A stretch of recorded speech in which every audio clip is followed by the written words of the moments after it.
Ölüm mü tefekkür ettin? Allah'a bağlayamadın mı?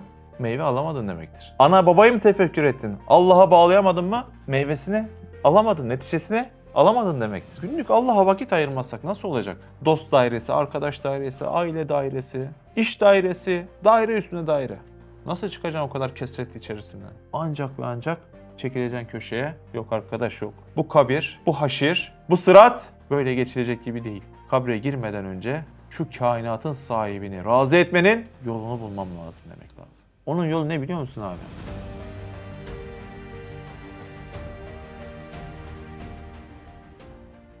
Tefekkür aslında çok fazla bu dersler içerisinde zikrettiğimiz bir kelime. Yani fikir etme, düşünme. Diğer canlılardan insana ayıran en önemli başta gelen özellik akıl sahibi olması. Mesela bunun yanında hayvanlarda ne var? Onlarda şuur var. Ama bu şuurda bir bütün aslında bizim anladığımız, ilk aklımıza geldiği kapsamlı bir şuur değil onlardaki.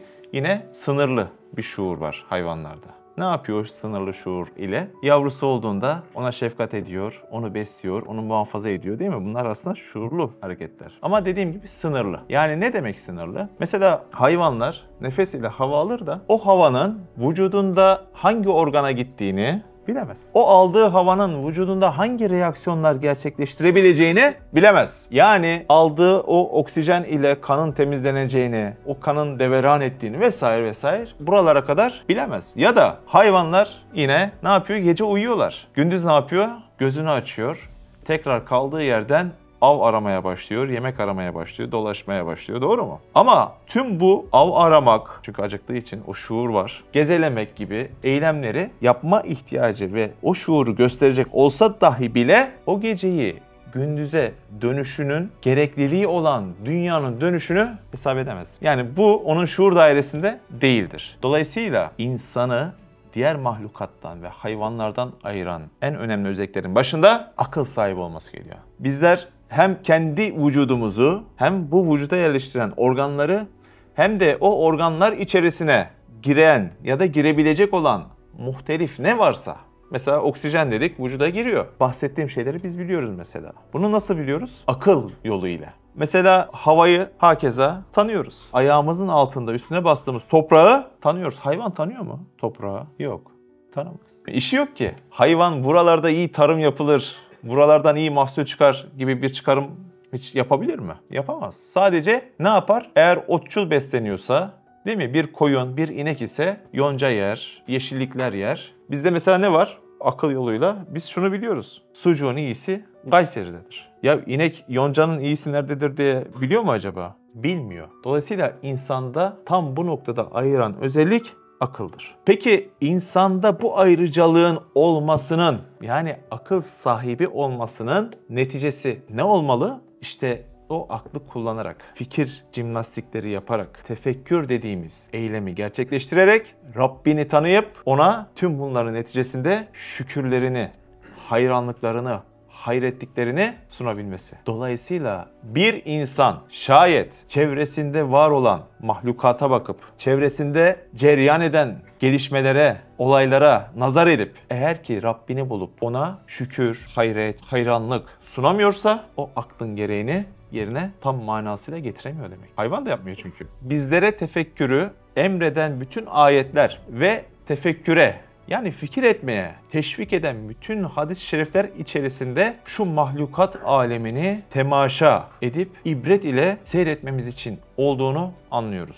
Ayetler içerisinde de hep buna dikkat çekiliyor değil mi? Ne kadar az aklediyorsun. Hiç düşünmüyor musunuz? Dolayısıyla bu emir aslında bir emir. Ne için bu emir? Bütün bu alemi şaşkınlıkla, ibretle, hayret ile temaşa edip seyretmek. Ve bunun neticesinde Allah'ı farklı farklı yönleriyle, sıfatlarıyla, esmalarıyla tanımak. Mesela Risale-i Nur ve tefekkür. Risale-i Nur içerisinde de tefekkürü konuşmak gerekirse şunu ifade edebiliriz. Risale-i Nur'un esasları 4 ana temel üzerine konulmuş. 1. Acz. 2. Fakr. 3. Şefkat. 4. Tefekkür. Acz ve fakr bizlerin kainatın yaratıcısının sahip olduğu kudret, zenginlik karşısında kendi aczimizi ve ihtiyacımızı anlayıp kendimizi o yönümüze tanımamız için verilmiş. Tam tersine konuşacak olursak Acz ve fakr, ihtiyaç halinde olduğumuz ne var ise bunlara elimizin yetmemesi, kudretimizin yetmemesi neticesinde bunların bize bir şekilde yine ihsan ile geliyor olduğunu da görmemiz ile birlikte kainatın yaratıcısını tanımamız için verilmiş. Dolayısıyla Risale-i Nur içerisinde acz ve fakr temel esaslardan biri. Yani bir kişi kendi acziyetini ve fakriyetini, ihtiyaç halinde olduğunu her an hatırlayabilirse imanın temeli olan Allah'ı tanıma meselesini ilk adımını atmış olur. Güneşe ihtiyacım var mı?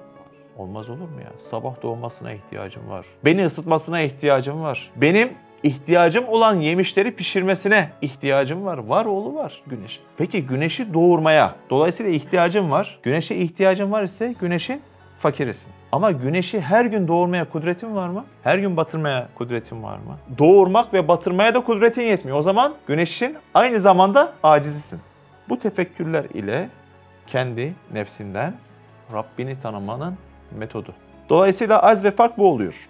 Acz dedik, fakr dedik, şefkat. Şefkatin esası ise, yani Risale-i Nur'un 4 temel esasının üçüncüsü şefkatin esası ise tefekkürün meyveleri ile sadece kendine değil, o içindeki şefkat hissiyle diğer insanlara da bu meyveleri ulaştırabilmek. Yani şu iman hakikat meselelerini o şefkat hissiyatı ile ulaştırabildik. Şefkatin tanımı bu aslında. Şimdi bizler dersler okuyoruz, günlük okumalarımız var, Kur'an okuyoruz, Risale okuyoruz, Cevşenler okuyoruz. Dolayısıyla bizdeki o manevi hacim genişliyor. O manevi hacmin genişlemesiyle birlikte her yeni gün yaptığımız bu tefsir okumaları da meyvelerini tefekkür açılmasıyla birlikte, o manevi kuvvetin artmasıyla birlikte o meyveler de hem tatlanıyor hem artıyor, doğru mu? Şimdi yıllarca okudun, bir tane adama bile anlatmadın. Bu şefkatsizlik olmaz mı? Yani dışarıdaki insanların, bilmeyenlerin bilmeye ihtiyacı yok. Bilmek ihtiyacında olanlara, bilenler, bilme yolunda olanlar bu meseleleri bildirmezse bu şefkatsizlik değil midir? Bildiriyorsa da bu şefkatin bir neticesi değil midir? Risale-i Nur dolayısıyla bu meselelerin birçok ellere, birçok insanlara ulaşabilmesini esas yaptığından bunun temelinde de şefkatten zuhur eden, şefkatten meydana çıkan aslında bir esas olduğunu ifade etmek gerekir. Üçüncü, şefkat. Dördüncüsü tefekkür.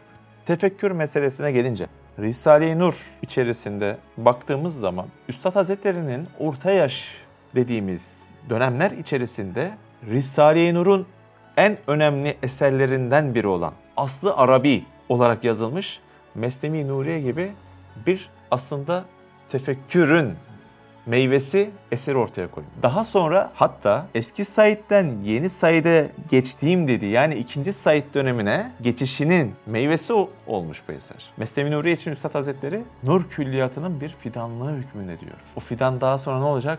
Ağaç olacak, dallar verecek, meyveler verecek. Baktığınız zaman Risale-i Nur içerisindeki meselelerin bir hülasası gibi Mesnevi Nuriye. Şu an bizim okumakta olduğumuz şu lemalar, devamında reşalar, lasiyemalar diye devam eden bu eser tam bir aslında tefekkürün meyvesi olmuş. Üstad Bediüzzaman Hazretleri yine Risale-i Nur içerisinde tefekkürü kaça ayırıyor? İkiye ayırıyor. Birinci tefekkür, afaki tefekkür. Diğer ikinci tefekkür ise enfusi tefekkür. Diyor ki arkadaş, nefsi tefekkürde tafsilatlı, afaki tefekkürde ise icmali yaparsan vahdete takarrub edersin. Yani takarrub, yaklaşırsın diyor. Vahdet, birliğe.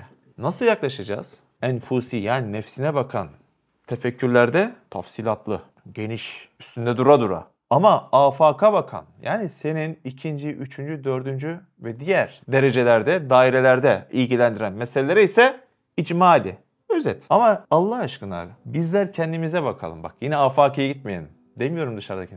Biz kendimize bakalım. Enfusi tefekkürde neredeyiz? Afaki tefekkürde neredeyiz? Tam ters gidiyoruz değil mi Bekir abi? Şigan sana sormak istiyorum. Enfusi tefekkür dedik. Afaki tefekkür dedik. Bu işte enfusi tefekkürü tafsilatlı yani geniş ele almak lazım. Diğer dış dairelere, dış meselelere bakan afaki meseleleri ise onu icmali, özet şeklinde kısa, üstünden geçer gibi yapmak lazım. O kadar çok çabuk tefekkür modundan çıkıyoruz ki. Şimdi tefekkürün esas aslında olması gereken noktası neyi tefekkür ediyorsan et. Bilhassa sana bakan bir meselesi. Yani enfusi bir meseleyi tefekkür ediyorsan neticesi olması lazım. Yani bir meyvesinin olması lazım. O meyvesi de işin hakikate bağlanması lazım. Yani Allah'a bağlanması lazım. Ölüm mü tefekkür ettin? Allah'a bağlayamadın mı? Meyve alamadın demektir. Ana babayı mı tefekkür ettin? Allah'a bağlayamadın mı? Meyvesini alamadın, neticesini alamadın demektir. Tefekkürün tanımı içerisinde düşündüğün şeyin meyvesini alman lazım. Meyvesi olmayan bir düşünce tefekkür olarak düşünülmemeli. Dolayısıyla o meyve ne olması lazım? O meyve yani neticesi işi hakikate bağlayabilmek. Yani Allah'a bağlayabilmek. Diyebiliriz ki tefekkürün gayesi bizi o meyveye, o neticeye götürmesi lazım. O gaye içerisinde baktığımız ya da düşündüğümüz herhangi bir şey. Mesela bir sanat eseri diyelim. Onu tefekkür ediyorsun. İsmail dedi ya, ben dedi yalnız kalıp düşünmeyi, bir şeyleri görüp onun üstüne tefekkür etmeyi seviyorum dedi. O baktığın sanat eseri ise o sanat eseri üzerindeki o incelikleri, o harikuladelikleri düşünüp daha sonra onun üstünde onu tek tek tartmak. Mesela senin için sanat eseri olan şey nedir? Deniz. Denizi tefekkür etti. O denizin içerisindeki hikmetleri düşündü. Ya dedi bunlar harikulade şeyler. İçinde çeşit çeşit canlı barındırıyor. Dalgalarla sürekli devir daim yapıyor vesaire. Bunları tefekkür etti. Daha sonra bunları tek tek tarttı, ayrı ayrı basamaklarda tarttı. Daha sonra o denizle ilgili aklına gelen her bir tarttığı şeyde o denizin sahibinin sahip olduğu cemali bazen çarşaf gibi oluyor. Bazen celalli oluyor. Ya biz gittik okyanus kenarına ki yani biz hiç böyle bir şey görmedik. Dalgalar o kadar büyük. Celalli. Bazen celal ve cemal ile birlikte kemalini nazar ediyor. Bak tefekküre bak. Daha sonra o denizin sahibinin sahip olduğu diğer sair kutsi sıfatları tefekkür ediyor. Allah'a bağlıyor yani. Tefekkürün gayesi bu abi. Ve bağladı. Dedi ki cemal var burada. Celal var dedi. Kemal var dedi. Ne yapıyor abi? Allah'ı tanımaya başlıyor. Sahibini tanıyor. Tefekkürün neticesi bu olması lazım. Tanımakla kalmıyor. Ne yapıyor? Daha sonra o celal içerisinde cemali gösterdiği sahnelerde ona hayranlık beslemeye başlıyor. Ya Rabbi sen nasıl yapıyorsun? Bunca geniş, dünyanın dörtte üçüsü, her yer deniz. Bu dalgalar bu sınır nasıl gidiyor? Niye daha fazla ileri gitmiyor? Hududu nasıl geçilmiyor? Hayret edici bir şey. Ben deniz kenarına gidince bunu düşünüyorum yani. Diyorum ki niye gelmiyor bu dalga diyorum yani. Niye orada duruyor? Tutan şey ne? O hududu nereden bilecek su? Hayranlık duyacağın şeyler. Yani bu bir tanesi. O yüzden o denizin sahibine tanıdıktan sonra bir de hayranlık duymaya başlıyorsun. Hayranlık devamında muhabbeti getirir. Allah'a karşı sevgini artırıyor. Daha sonra bu kadar hayranlık duyduğun, tanıdığın, muhabbet beslediğin onun huzuruna çıkıp onun iltifatına mazhar olman gerektiğini düşündürür. Tefekkür neticesi. Bak meyveye bak. Tefekkür sadece 3-5 dakika düşündüm ettim. Meyvesi olmuyorsa bu bahsettiğim şekilde o öyle bir tefekkür değil. Risale-i Nur'un vermeye çalıştığı tefekkür metodu bu. 1 saat tefekkür 1 sene nafile ibadet etmiş gibi sevap kazandırabilir diyor. Şimdi 1 sene boyunca 7-24 ibadet edebilir misin nafile? Edemez. Mümkün değil. Ama zor bir şey değil mi? Çok zor bir şey yani. 7-24 1 sene boyunca ibadet etmek. Zor bir şey. Bunun sevabını almak kolay olur mu? Olmaz. O yüzden 1 saat tefekkür kolay bir mesele değil. Aralıksız hadi 1 saat tefekkür etmeye çalışalım. Biz hasbelkader bir şeyleri düşünüp bir şeylere bağlamaya çalıştığımız anda dahi bile biraz önce konuştuk. 3 dakika, 5 dakika sonra, 10 dakika sonra işte kabre gittim diyor. Yarım saat bir etki altındaydım. Çıktım, arabaya bindiğim andan itibaren git. Demek ki çok ihtiyacımız var. Neye çok ihtiyacımız var?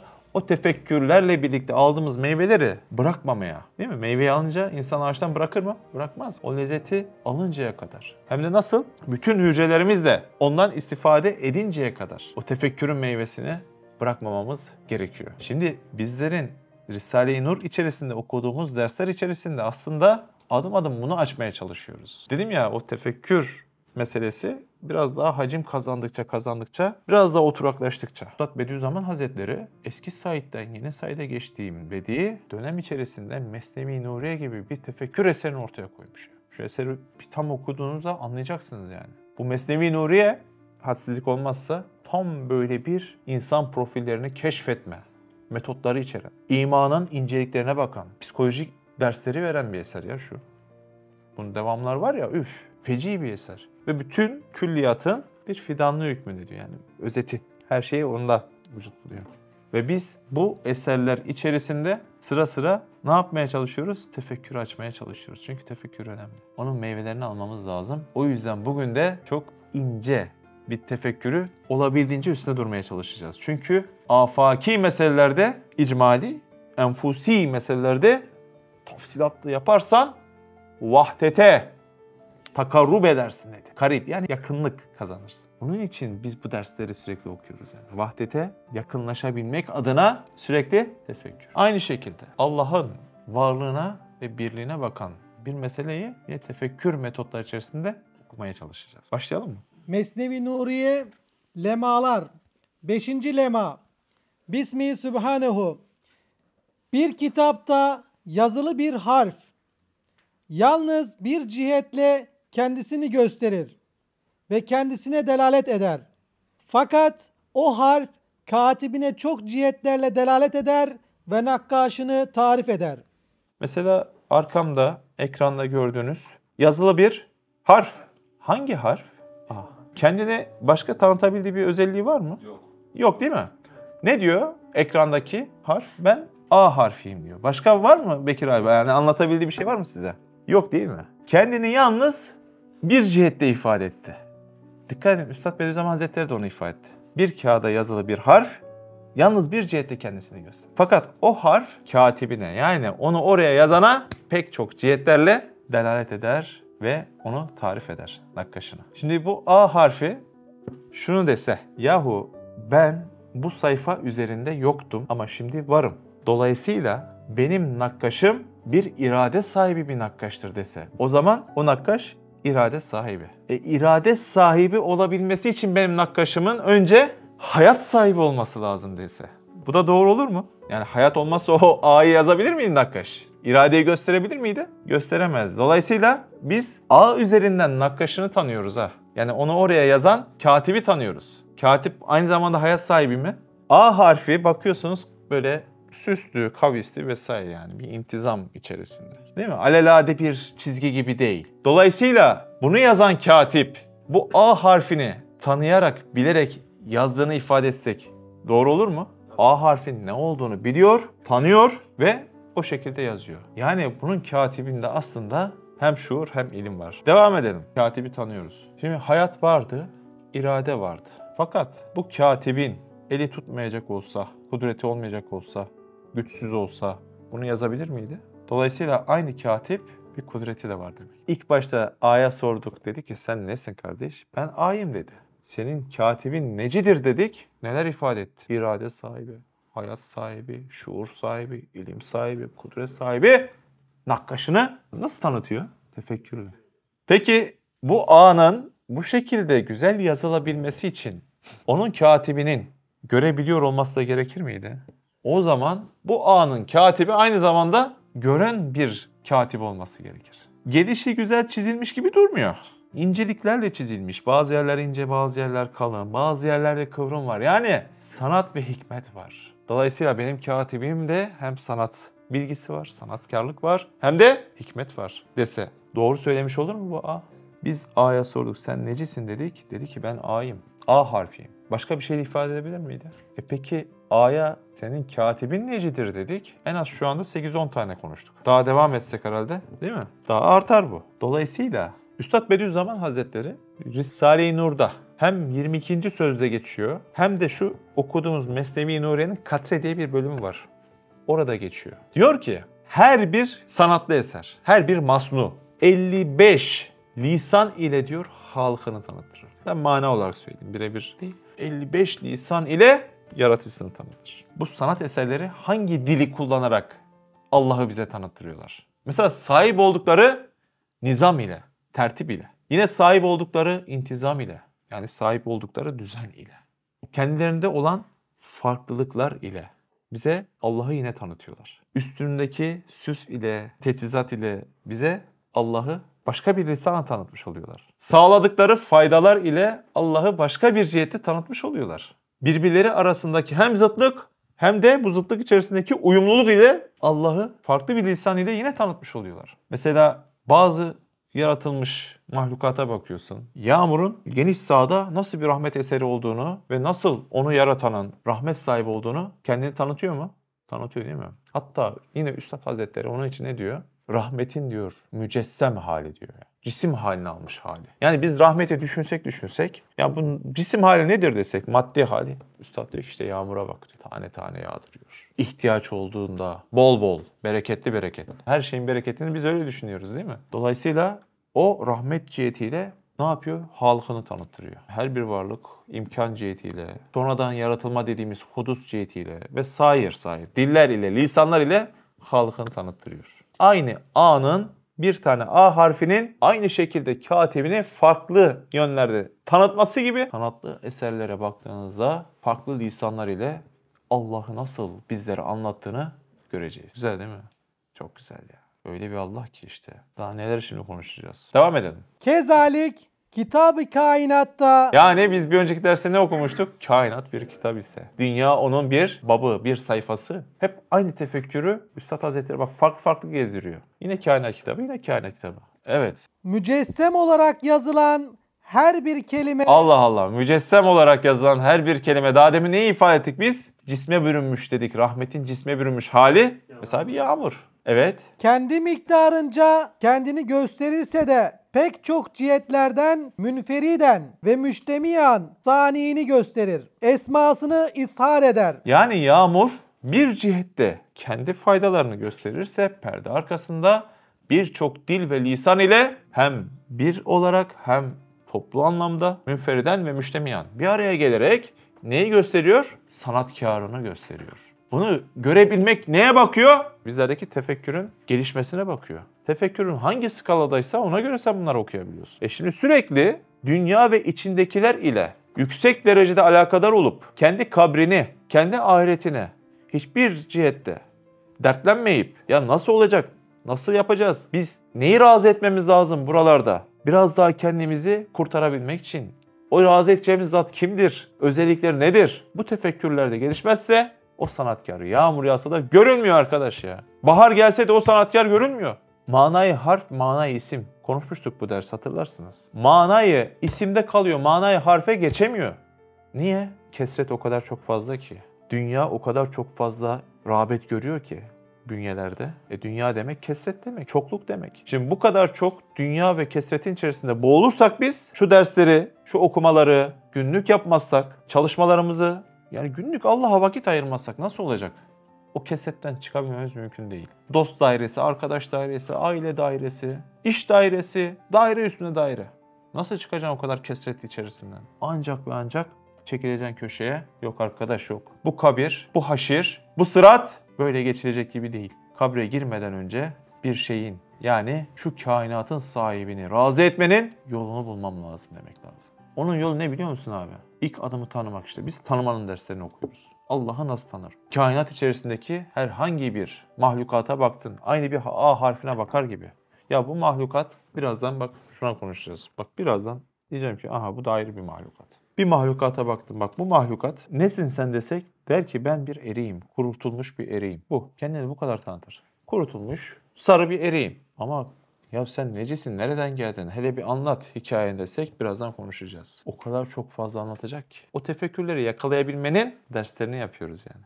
Ne kadar çok dersin içerisine girsek o kadar çok inşallah tefekkürümüz beslenecek. Tefekkürün beslenmesi neticesinin olması yani bir meyvesinin olması demektir. O meyve ise hakikate bağlanmazsa meyve olmuyordu hatırlarsanız. Devam edebiliriz. ve kendi efsafıyla, Yani vasıflarıyla. eşkaliyle, nakışlarıyla adeta sanini medih için yazılmış bir kasidedir. Sahip olduklarıyla, ne varsa vasıflarıyla, eşkaliyle. Ne içinmiş? Adeta diyor kendini yaratan o sanatkarı met etmek için yazılmış bir kaside gibi. Ünvanları şimdi okuyacağız. Kaside gibi diyor. Dolayısıyla diyebiliriz ki kainat içerisindeki yaratılmış her bir eşya Allah'ın esma ve sıfatlarını mütalagahı yani bir inceleme alanı ve o esma ve sıfatların bir aynası ve tezgahı hükmünde. Allah'ın esmalarını, sıfatlarını gösteren birer eşya. Madem öyle birkaç tane örnek konuşmaya başlayalım. Mesela şu portakal aylardır dolabımda. Yani bir türlü yemek nasip olmadı. Dersten sonra yemek isteyen varsa boynunu vurabilir. Bu nedir desem portakal. Tanıyorsanız portakal dersin. Ya da kendisine sorsam ben portakalım der. Dile gelse. Başka ne ifade eder? Sen nesin desem greyfurtum diyemez herhalde. Muzum diyemez. El mecbur portakalım dediğini düşünelim. Peki portakal kendini bir cihete tanıtırken kendini var edene kaç cihete tanıtıyor? Mesela buna bir şekil verilmiş. Yani öyle alelade yapılmamış. Dolayısıyla musavvir bir zat olduğunu ifade ediyor. Daha sonra renkler var. Ne diyor? Aynı zamanda renk veren, boyayan bir zat. Mülevvin bir zat. Daha sonra dediği gibi ambalajlanması var. Yani hafiz bir zat değil mi? Korumak için. Daha sonra bu bir tohum hükmündeydi. Ağaç oldu. Ağaçtan süreç değil mi? Dal vesaire. Yani aslında bu portakalın tohumu halden hale girdi. Aynı zamanda kendisini yaratan zatın muhavvil bir zat, halden hale sokan bir zat olduğuna ifade etti bize. Mesela yoktu birkaç ay önce, şimdi var. Dolayısıyla halık bir zat, irade sahibi bir zat, irade varsa hayatta olmak durumunda hayat sahibi bir zat olduğunu ifade ediyor. Yani bir portakalı biz akşam şöyle oturduğumuzda hadi bir C vitamini, bir meyve yiyelim dediğimizde affedersiniz yalap şap direkt yiyoruz ama o portakal dur diyor dinle beni diyor biraz dinle bir şeyler anlatmak istiyorum diyor. Şimdi desen ki evde hanım bir saniye bekler misin şu portakalı bir bir bakmak istiyorum. Ne diyorsun sen der ya. Ya bir dakika bekle ya. Musavvir bir zat. Evet. Mülevvin. Aynı zamanda muhavvil. Aynı zamanda müzeyyin. Hanım der ki oğlum koş çabuk hastaneyi ara. Adam elden gidiyor. Bunu illa sesli yapmak zorunda değilsiniz ama mesela kabuğunda ayrı bir özellik silsilesi var. Kabuğunu soyuyorsun, liflerinde ayrı özellikler var. Değil mi? O üstüne lifler var. Daha sonra dilim dilim şekli ambalajlanmış, paketlenmiş. Onda ayrı bir hikmet var. İçinde kesecikler var. O kesecikler içerisinde su var vesaire vesaire. Vitamin şu bu. Her bir kademede hikmet dolu. Dolayısıyla hakim bir zat. En az 55 lisan ile daha biz bunun intizamına, nizamına mesela muavenet yönüyle de halkını tanıtır diyor. Ve bu muavenet ediyor mu? Kendi varlığıyla ediyor tabii. C vitamini ihtiyacı olduğunda bize yardımcı olmuyor mu? Nereden bilecek? İnsan diye bir canlı var da ben onun yeri geldi şu ihtiyacını, dilinin ihtiyacını, vücudun ihtiyacını göreyim diye kendi var olacak. Ya böyle bir şey olur mu ya? Mesela elimizde bir kelebek. Bu kelebeğe baktığımızda üstünde boyalar görüyor muyuz? Rengarenk boyalar görüyorsun ya. Bu elime de bir kelebek alayım. Bunlar uçsun. Başka renkte kelebekler gelsin. Görüyorsunuz değil mi? Her birinde ayrı ayrı boyalar var ve her biri hiç gözü rahatsız etmiyor. O boyayı görünce şunu der misin? Ya bu kelebek ne kadar güzel boyanmış. Dolayısıyla boyayan bir zat olması lazım. Yani mülevvin bir zat olması lazım dedik. Daha sonra o kelebeği şöyle bütünce baktığımızda değil mi? Herkes zaten kelebek deyince içeride şu an canlandı gibi. Niye? Bir bütün baktığında kelebeğin sahip olduğu o güzelliği görünce ne diyeceksin? Ya buna bu güzelliği veren zat ne kadar mücemmil bir zat. Kasidenin başka satırlarına, beyitlerine geçiyoruz. Daha sonra şunu görüyorsun. Diyorsun ki ya bu kelebek bir tırtıldı, devamlı değişti. Halden hale girdi. Aynı zamanda bu kelebeğin sanatkarı muhavvil bir zat olması lazım. Halden hale soktu. Mukallip bir zat olması lazım. Kalbetti. Daha sonra o halden hale dönüşme, o kalıptan kalıba girmelerin neticesinde en kemal bir hale geldi. Yani mükemmel bir zat ona bir kemaliyet verdi. En olgun hali. Abiler dikkat edin. 30'dan fazla isim konuşacağım ha. Saymaya devam ediyorum. Şimdi bu kelebeğe baktığım zaman bazı özellikleriyle bir karıncadan daha üstündür diyebilir miyim? Mesela camiyeti daha geniş, uçabiliyor. Karınca bu oda içerisinde. Bu kelebek dışarıya çıkıyor, ağaçlara gidiyor, tekrar geri geliyor değil mi? Dolayısıyla karıncaya göre üstün yönleri var. Demek ki karıncaya kelebeği üstün kılan mufaddıl bir zat aslında onun sanatkarı olabilir. Bu arada bu kelebek bir terbiyeden geçmiş midir? Yani ona uçma öğretilmiş, vazifesi öğretilmiş. Dolayısıyla bir terbiyeden geçmiş. Yani Rab, mülakkin, mürebbi bir zat ancak onun sanatkarı olabilir. Kaside devam ediyor. Dedi ya aslında saniyine bakan bir kaside gibidir dedi. Baktığınız zaman bir tane yaratılmıyor bu kelebek. Kaç tane? 3 tane mi? 5 tane mi örneği var? Ya biz Konya'da Kelebek Vadisi diye bir yere gittik. Abi ne bir tanesi ya? O kadar çok fazla ve o kadar çok çeşit ki. Allah Allah. Çeşit çeşit yaratmış. Fazla fazla. Dolayısıyla kelebeğin sanatkarı olan zat aynı zamanda meli ve gani olmak durumunda. Hazinesi geniş olması lazım. Kasideye devam edelim mi? Bakıyorsun kelebek kirli, pasaklı bir hayvan değil. Tertemiz. Yani üstünüze konduğunda falan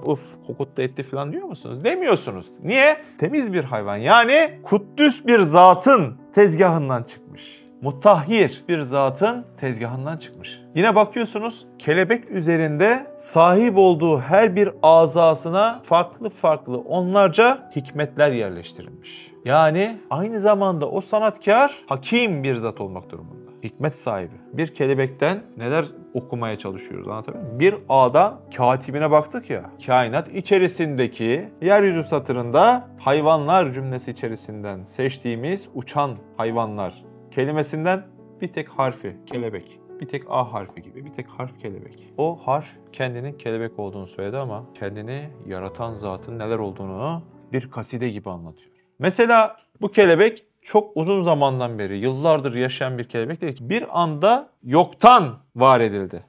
Dolayısıyla bu kelebek diyor ki, benim sanatkarım aynı zamanda mükevvin bir zat diyor. Hem mükevvin, hem halık, hem de fatır. Yani birbirinden de farklı yaratır.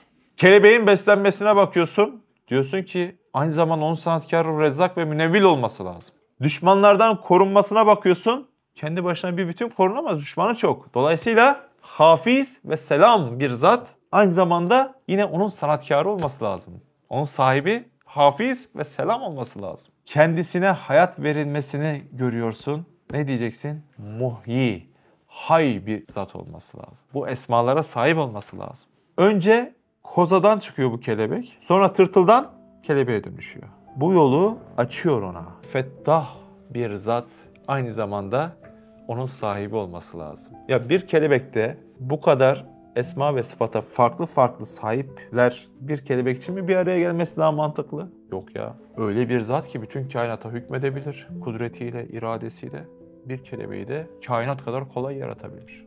Bunu akla yerleştirmek mi daha mantıklı? Küçük bir kelebek için 30-35 tane belki 40 tane esma sıfat sayıyoruz. Her bir kelebeğin kendine ait farklı özellikleri var. Çeşit çeşit kelebekler var. Şimdi bu A harfinin bir çeşidi. Melih abi desem bir A harfi yaz, o kendince yazar, o kendince. Ama her bir A kendi katibini tarif eder. Ama her bir kelebek ortak noktada bu aynı kasideyi okuyorlar. Aynı şiiri ifade ediyorlar. Kelebeğe bakıyorsun nakış nakış süslenmiş, yani o sanatkar, o halık aynı zamanda müzeyyin bir zat, o süsleyici, süsleyen bir zat olması lazım. Peki bu kelebeğin şu kainat içerisinde hayatını devam ettirebilmesi için nihayetsiz bir kudrete ihtiyacı var mı? Dersin bir yerine Bekir abi dedim ki sen güneşe ihtiyacın var mı? Var. İktidarın var mı? Yok. Kelebeğin de ihtiyacı var ama iktidarı yok. Nasıl olacak? Dolayısıyla onun sahibi aynı zamanda kavi, kadir ve muktedir bir zat olması gerekiyor. Kelebek buna da işaret ediyor. Bu kasideyi okuyor kelebek. Şimdi biz kelebeği görüyoruz da tefekkür burada değil. Şuradaki iki cümlede bu tefekkür açılıyor. Aşağı yukarı 40'a yakın Allah'a işaret eden farklı farklı esma ve sıfatları konuştuk. Dolayısıyla biz sadece kelebek kasidesini okuduk. Şuna bakın desem, kurumuş erik. Sen nesin? Kurumuş bir eriğim, sarı eriğim. Aynı şeyleri bu da ifade edecek. Mesela bu yuvarlak şekil, düzgün bir şekil. Bu böyle değil. Buna ayrı şekil vermiş. Ne her bir portakal birbiriyle aynı. Yani şunun üstündeki sarılık, yeşillik. Enteresan ya, turunculuk. Baktım alırken diğerlerine baktım hakikaten farklı. Şu ayrı ayrı. Mesela bu yaban mersini. Sen nesin? Yaban mersini. Nereden geldin, ne yaptın, ne ettin diye bir sorsam bir anlatacak kaside. Dolayısıyla biz bu okuduğumuz 5. lemada ilahi bir kaside aslında okumuş olduk. Eğer ki anlayabildiysek, anlayamadıysak Üstad bir şey daha ifade edecek. Buyur. Buna binaen meşhur Habennaka gibi ahmaklaşan bir adam dahi Sani Zülcelal'in inkarına gitmemek gerektir. Ya eğer ki o Sani Zülcelal dediği celal sahibi zatı tanımamakta, varlığını inkar etmekte ileri giden aynı Hebenneka gibi ahmaklaşır diyor. Hebenneka dedikleri bir aslında var olup olmadığı meçhul ama bilhassa Arap edebiyatında çok zikredilen ve ahmaklığı ile ünlü olan bir tasvir ya da varsa da bir kişi. Bir şeyin ahmakça olduğunu ya Hebenneka gibi yapma. Bizde de var ya mesela bazı figürler kullanılır. Mesela temel denir fıkralarda vesaire. Bu da Arap kültüründe hebenneka diye ifade edilen bir tasvir ya da bir kişi. Bazı hikayeler çok yani gerçekten. Mesela kendisini kendi şapkayla tanıdığından bir gün birisi onun şapkası almış kendisine takmış. Aa demiş, sen demiş sen demiş ben kimim demiş yani. Sen ben olduysan demiş ben kim oluyorum diye. Böyle ahmakça. Bir gün hanımı bakmış gecenin bir yarısında horoz gibi ötmeye başlamış bu hebenneka. Hanımı demiş ya ne yapıyorsun bu saatte filan demiş. Hebenneka demiş yarın demiş çok işim var demiş güneşi kandırıyorum erken de olsun diye demiş. İşte şu derslerden sonra hala Allah'ın inkarına giden diyor bundan da ahmak duruma düşer diyor. Bu hebenlekadan daha ahmak duruma düşmemek için tefekkürümüzü hep zinde tutmamız lazım. Afaki, yani geniş daireler, dış daireler değil, bizzat bize bakan meseleler, enfusi meselelere tefekkürde derinleşmemiz en çok ihtiyacımız olan şey. Subhaneke la ilme lena illa me allamtena inneke entel alimul hakim. Ve ahiret davahum enelhamdülillahi rabbil alemin. El Fatiha me'as salavat.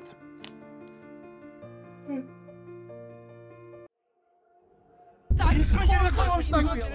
Kalabalığın içinde yetiştirilmiş, kakılmış İspanyol bir evlatsın lan sen.